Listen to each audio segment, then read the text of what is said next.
High বন্ধুরা, আবার একটা ছোট্ট ব্লগ নিয়ে আসলাম। আজকে দুপুরে লাঞ্চে কী রান্না করেছি সেটা তোমাদের দেখানোর জন্য। ঠিক আছে, সেটাই দেখাবো। তা রান্না করার সময় দেখাতে পারি না কেন বলো তো? আমি কেউ যদি ভিডিও কেউ ধরে তবে সব কিছু দেখানো যায় না। একা হাতে ধরে ভিডিও করা খুব মুশকিল, ওই জন্য দেখানো হয় না, বুঝতে পেরেছো?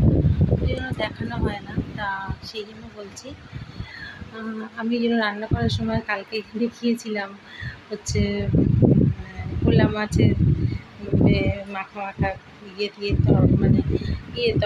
ভোলা মাছের রান্না করাটা দেখিয়েছিলাম।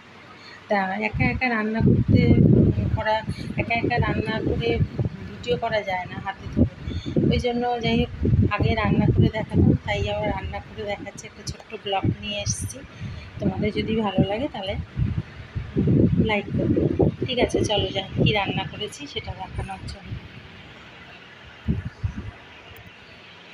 দেখো, রাইস, ব্রাউন রাইসের ভাত, আর এখানে আছে হচ্ছে চিকেন কষা। চিকেন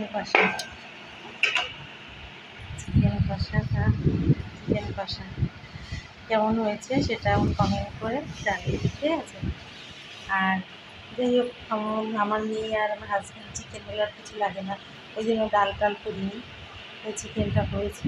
আর এখানে করেছি বেগুন ভাজাটা খায়, বেগুন ভাজাটা ভালো খায়, গরম ভাত দিয়ে বেগুন ভাজাটা খায়।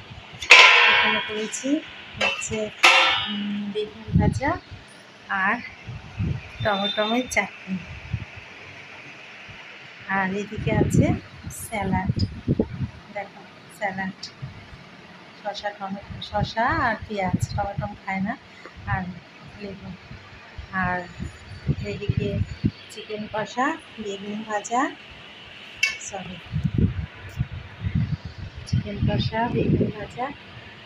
আর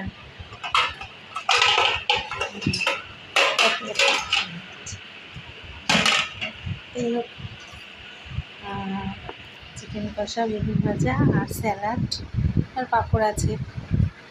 তা তোমাদের এই ব্লগটা যদি ভালো লাগে তাহলে একটুখানি শেয়ার করো, একটু লাইক করো।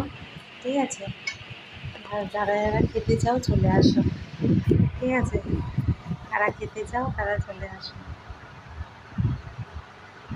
বেগুন ভাজা, গরম ভাত দিয়ে